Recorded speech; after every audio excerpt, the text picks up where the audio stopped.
Mommy, can I get Zelda Wind Waker? Yes, honey, as soon as your father comes back. But Daddy is still looking for the milk. For 5 years now. And that makes you the only boy who ever stayed with me. Growing up, I didn't have a lot. No money, no friends, no internet. Just repeatedly played the same games over and over again. One day, my family decided to get internet for the house. What was the first thing I did with it? Use Google. Then I played some awesome ass Flash games. Congregate, Armor Games, and of course, Newgrounds. When I couldn't afford any games because my mom was my only source of income, I just played endless Flash games. Some were awesome and some were there.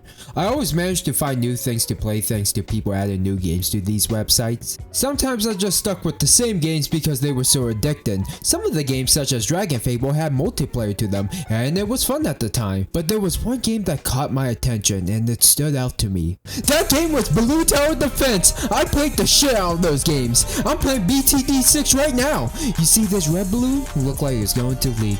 Psych! Oh yeah, the other game was Epic Battle Fantasy. Okay, you're looking at this game and telling yourself, it's a Final Fantasy ripoff. And my response is, no shit, Sherlock. The Epic Battle Fantasy series is a turn-based RPG that is made using Flash. There's 5 mainline games and a few spin-offs, but I'm primarily going to focus on the mainline games. The creator of the series, Matt Rozak, or also known as Kupo Games, is an independent game developer that works on almost everything by himself. The art, the combat, writing, and coding. The only thing he didn't work on was the music. He wanted good music, but didn't know jack shit about it. So one night, he prayed beside his bed and wished for talent. Suddenly, a beam of light shot down upon his face as a blue-haired angel descended upon him. Her name was Pyrana. She was in charge of making the music. With the two of them working together, they made the Epic Battle Fantasy series together. But let's back it up first.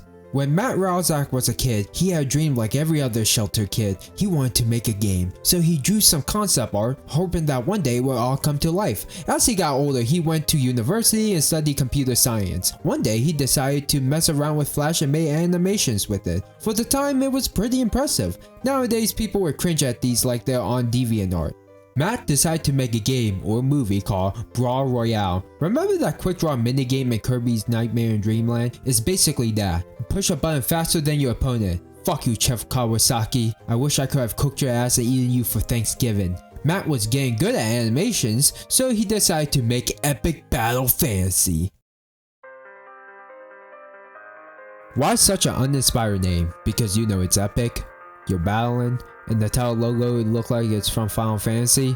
The game is pretty simple. You battle through waves of enemies and just use the best move and that's it. But the game didn't just have fights after fights, it also had unapologetic references. Pokemon, FLCL, Golden Sun, and Goku's the final boss. Of course all of this had to be changed in the collection because no one wants a lawsuit up their ass. That's really about it for the first game. It really isn't that deep.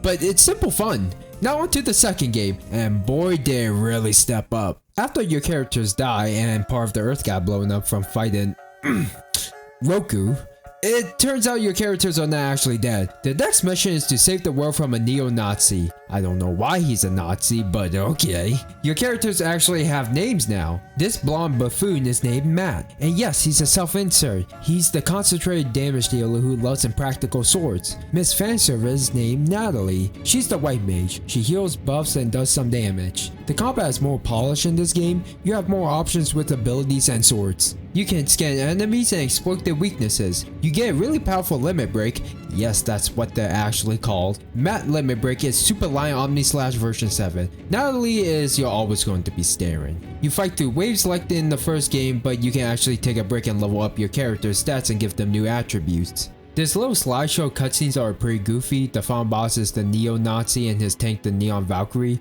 When you beat him, the character is like, GG, wanna join us and loot some treasure? Hell yeah, bruh! So yeah, that's the second game. Simple fun.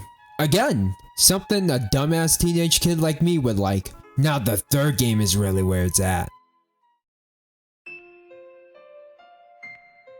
Matt Rozak really wanted to expand the series since the first 2 games were rated really well. He decided to push it into the more adventure genre. You get to walk around and loot people's personal stash. I'm not even kidding, the characters straight up admit they do this. You get to unlock and upgrade skills, find new equipment is the biggest high in these games, put on weird and fetish costumes, figuring out different builds for each boss fights are the highlight to this series. There's kind of a story here, but it's just a way to give us the player an end goal. It's like visiting another country just to say that you did it, but then you eventually realize that the reason for it is fucking stupid and pointless. It's not about why you're doing it, it's about the friendships you made along the way. The game starts with the heroes looting a dungeon and they stumble upon an ancient deity named Okron. The heroes disturb his tomb and he's absorbed all their power. He went from a level 100 boss to a level 1 underling. Now the goal is to get revenge. Saving the world is just a bonus. The three main characters actually have a personality now. Matt is an idiotic goofball who plays video games and has no sympathy for other people. Natalie is an animal lover and the only person in the team who has a moral compass. She is also well aware of how people see her. Lance is a perverted prick who's still secretly planning on world domination. Lance clearly plays too much Final Fantasy VIII. Talk about bad taste. He's a hybrid, but it's honestly better if you go full mage. You basically go from area to area and fight enemies and bosses. The quests are 100% worth doing. You can get new equipment and skills. Talking to all the NPCs is just a blast. Even the main character's dialogue is so stupid to read through. They're either references or just well aware of their pointless existence. Hey, do you want to know a trick to get through the monotonous fighting? This is what you do. You get Natalie to buff Lance magic attack and use airstrike on the enemies. His airstrike is very RNG dependent, so you enter and exit battles until you get the one that hits everyone. I call this the nuke strat. Even though it's repetitive, it never gets boring to me. You eventually get to the final boss and oh boy, he is hard as shit. He will constantly set him back up, transform him like 3 times, constantly changes his resistance and vulnerabilities. Once you actually beat him, you save the world and happy ending. This game is a landmark on where the series will be headed, and it will only get better.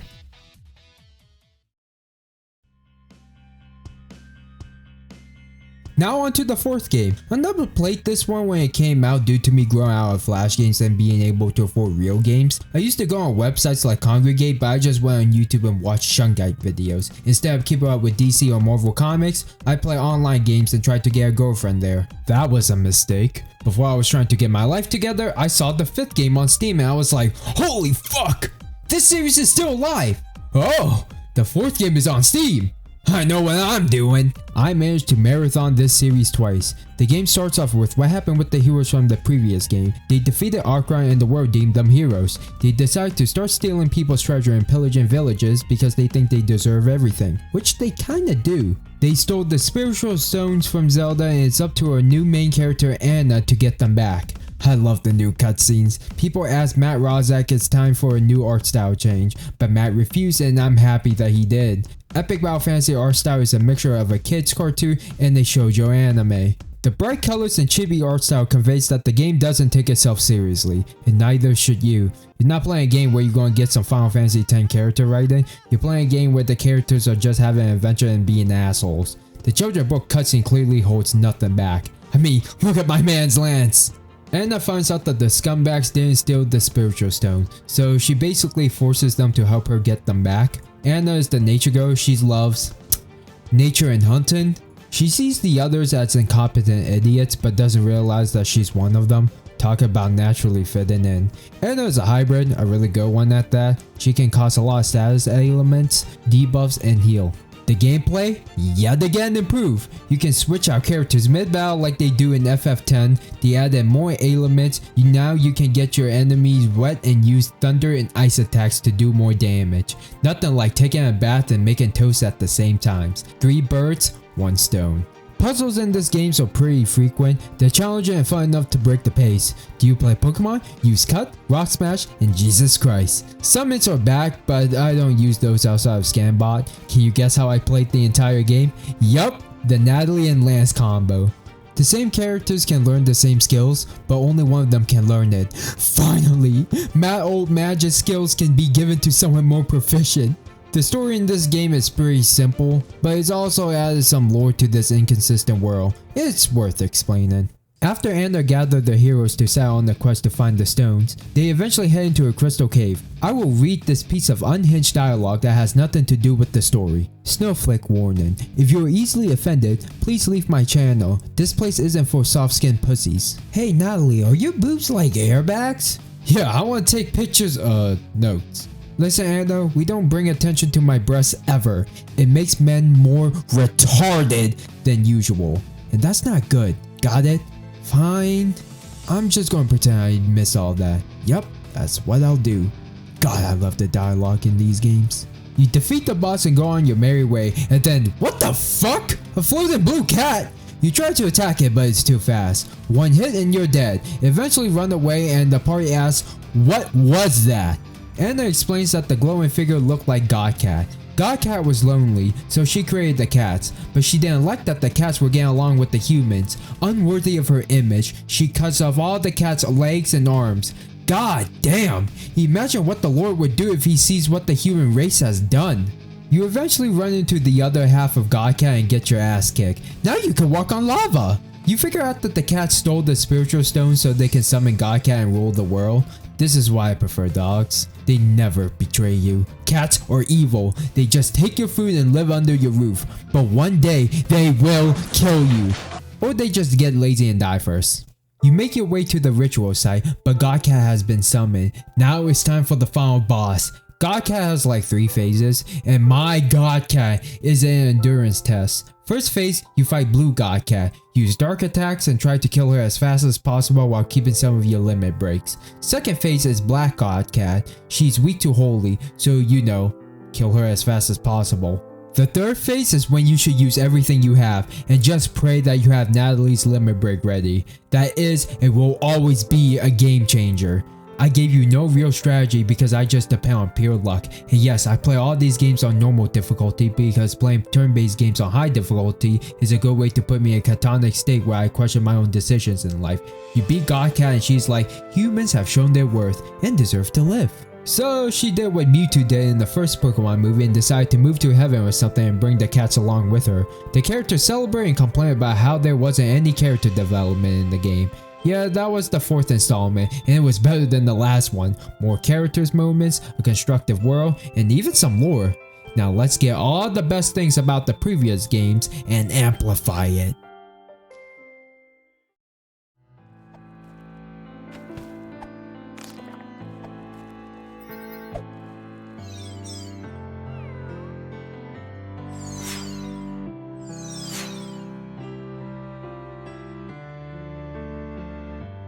Epic Battle Fantasy V is the best one. A bigger world, amazing humor, a combat overhaul, secrets, actually good frame rates, and have the best soundtrack. Seriously, Piranha makes amazing music. Honestly, this series has one of the best original soundtrack I have ever heard. It's what gives these games their souls. Like, look at Ocarina of Time. The game doesn't have any voice acting, obviously, because it's an N64 game. The graphics are nostalgic, but clearly outdated, but the music never gets old. I bet you're getting nostalgic right now listening to Zelda Lullaby. I know I am.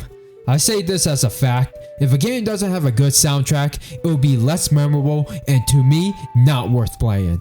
There's more story to this game, but it's not anything deep. But I'm going to explain it anyway. The game starts out with Matt playing video games. There was an earthquake that shut off his power. You know those people on the internet that say they will kick your ass but they only act tough behind the screen and not follow through? That's not Matt. He will travel the world to get back to playing his games. That's some real dedication there. The combat changed dramatically. Instead of using mana, they use a cooldown system, which is honestly the first I have ever experienced in a turn-based game. There's moves where you have to wait a few turns until you can use it again, but some moves takes too long to use again. Like 10 turns? I need that shit now! But hey, what's that? That's called SP, or summon points. You can enslave creatures, the game isn't afraid to admit this, to help you in combat. Some do damage, some add broken ass status effects, and the Viking Monolith can give haste to your party, which is an extra turn. You can capture bosses, but I never had the patience to do that. You eventually run into a stray cat. You can either defeat him normally or put the West status on him to end the fight. He agrees to be your sidekick and terrorize the world with his cat-like powers. This fucked up cat is No Legs. He was always there in the previous game as a summon or the team's pet.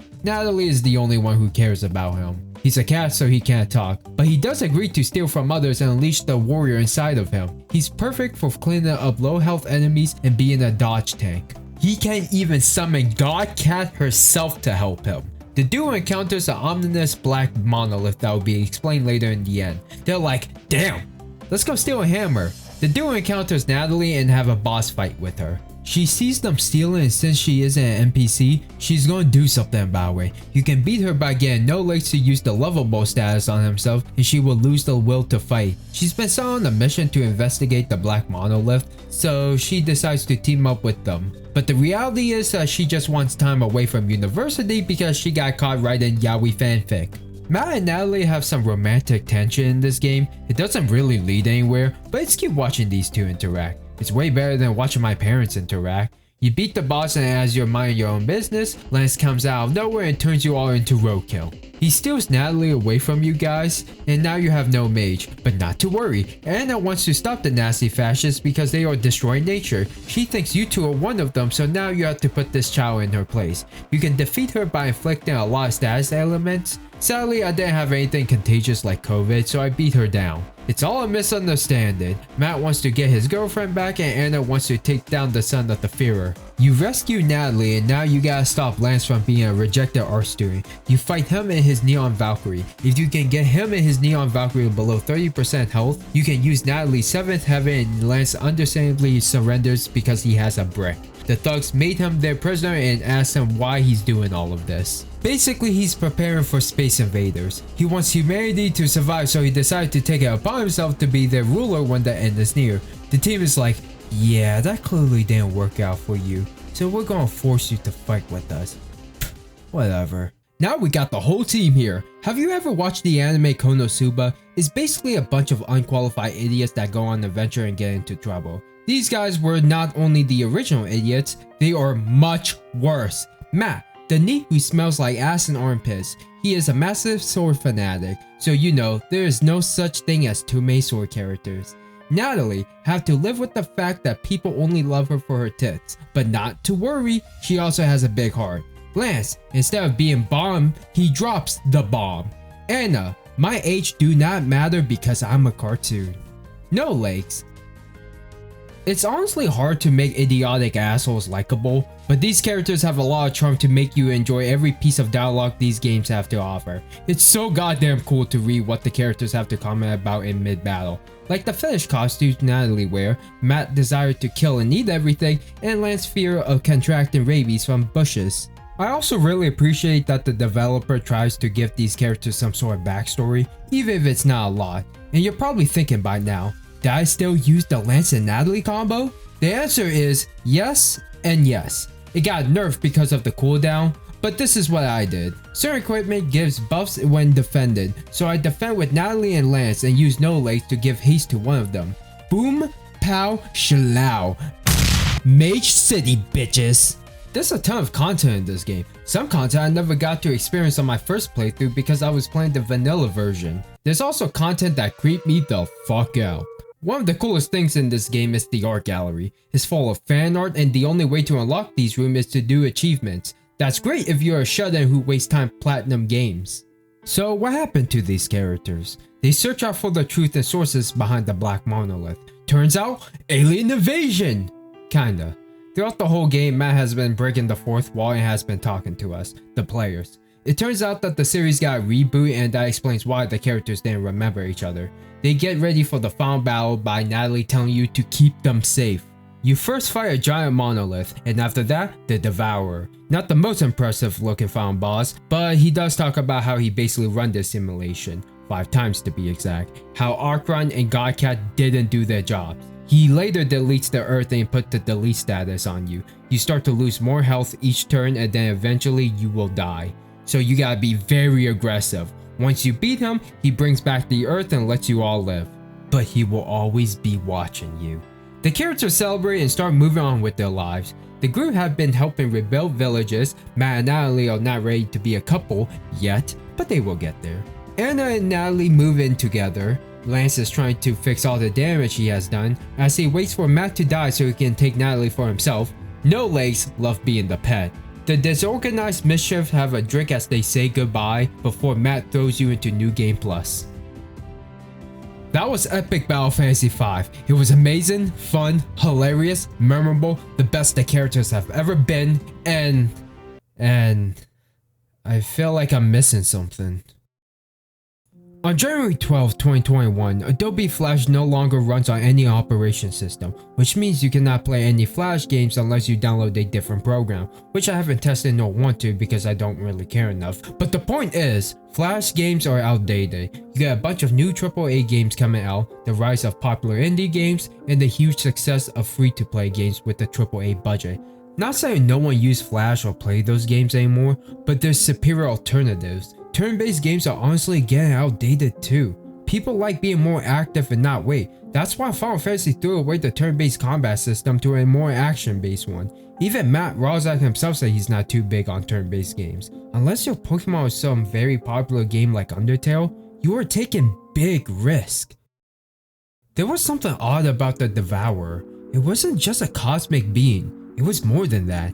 I think the Devourer is the manifestation of Matt Rozak's frustration with this series. He's been working on this series for over 10 years. This series is all he has. Can't work on anything else because it's his brand. A recognizable name and art style people can spot right away. Just like any artist and creator out there, they want to work on different things. He even straight up said that he was planning on the third installment being the last one. He also said the same thing about the fourth installment. There's a gravestone in the game saying here's lies Epic Battle Fantasy VI and everyone who asked for it, implying that he already knew people would demand it before he even made the game. That's why he deleted the world. He wanted to move on, but the player defeats him and he brings the world back and says, I will hide in the cosmic background and reassemble my data to finally meet you. It's implying that this is not the end. There will probably be more games. Definitely be another one in the Epic Battle Fantasy universe, because why take risk? Why spend years making something completely new that no one will recognize? I mean, this series itself is pretty niche, but you make do with what you have. I'm just theorizing and everything I might have said sounds like complete BS. Does Matt hate this series? I'm going to explain it to you. If you get the deluxe version, aka the Steam version, you will unlock extra dungeons and fight alternate versions of previous bosses. After you've done that, you unlock a golden slime and it transport you into a temple. This is where you fight evil versions of the players. Because they clearly weren't bad enough. Malorus is what happens when you stay a simple-minded NEET for too long. Natalia is when you are a white mage who abandons all morals. Lancelot is when you vow machinery more than organic life. Annabelle is when the cute ranger turns into a bloodthirsty torturer. They all have a gimmick fight and it's a nice way to change things up. But what about No Legs? The thing is, there's no evil version of him because he's already bad enough. No, but Matt Rozak gave us something the players will never forget. You are teleporting to the cosmos with a ball of light in the center. When you enter the fight, I'm just gonna let this play for a little bit so it can sink in.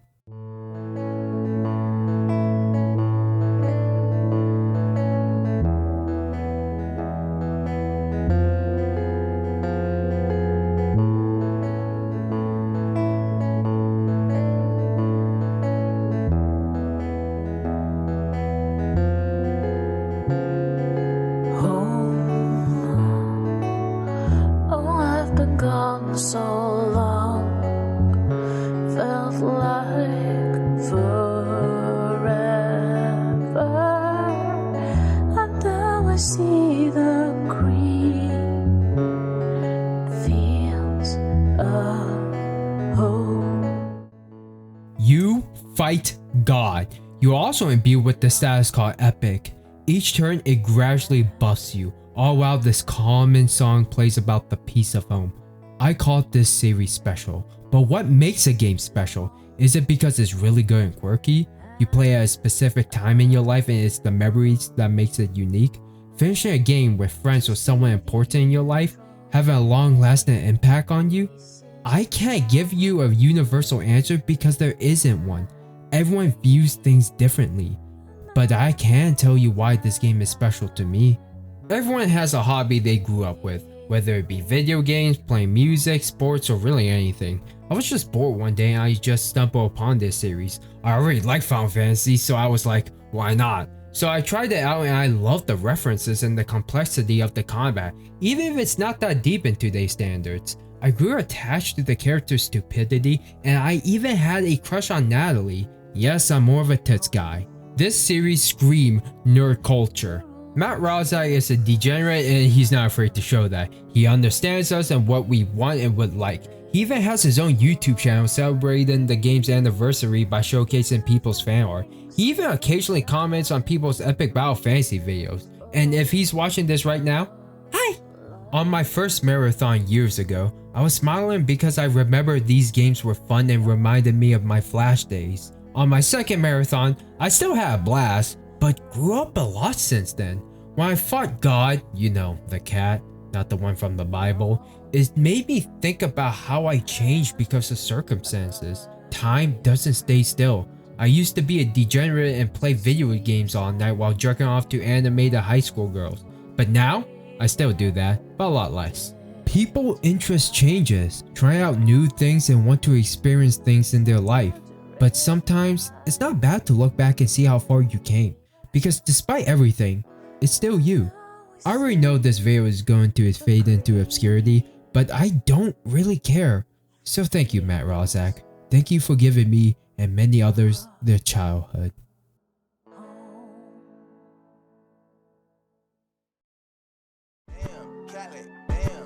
Suck this dick went straight into my asshole. 2 Cusack and a big ass dildo. Shoot his J sperm is ruin my payload. Drinking his cum like it's blueberry Fago. Grab the loot, go straight for the anal shit. He prolapse, can I rip it out real quick? 3 more bros pulled up, I'm sucking dick. That's how it goes, big cocks, I'm jacking it.